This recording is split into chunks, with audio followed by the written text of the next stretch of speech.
Bonjour, c'est Émilie dans Minute Thérapie. Nous allons maintenant aborder la troisième partie relative à la phonation, donc le fait de parler. Dans cette partie, nous allons donc aborder la troisième fonction essentielle qui était organisée autour du larynx auparavant. Donc, suite à cette opération, le patient n'a plus de larynx et donc n'a plus de cordes vocales.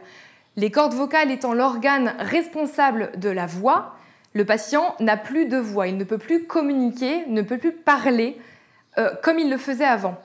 Pour autant, il peut communiquer. Donc c'est très important d'insister sur l'expression au niveau des mimiques, sur l'articulation avec la lecture labiale, le fait de chuchoter aussi, donc avec l'air buccal, le fait d'écrire. Souvent les patients, après l'opération, ont une ardoise et ils ont tendance à écrire ce qu'ils ont envie de dire.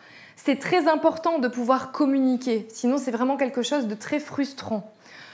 Une fois la cicatrisation faite, les patients sont adressés à un ou une orthophoniste pour essayer de trouver, selon les besoins de chacun et les capacités de chacun, une voie de remplacement. On appelle ça une voie de substitution.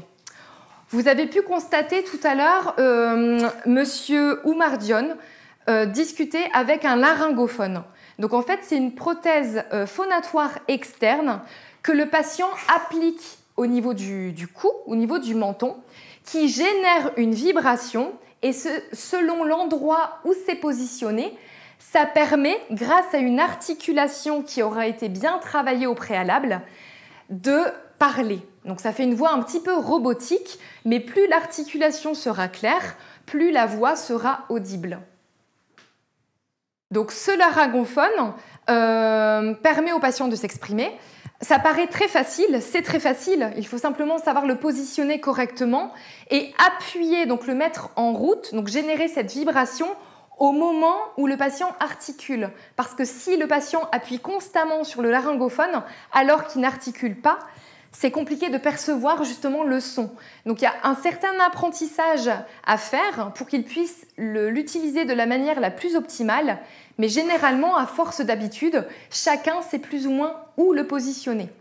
Le problème, c'est que si cet appareil est déchargé, s'il n'a plus de pile, le patient se retrouve sans rien. Et donc c'est pour ça que d'emblée, on préconise l'apprentissage de la voix œsophagienne. C'est une voix qui peut être mise en place de manière naturelle.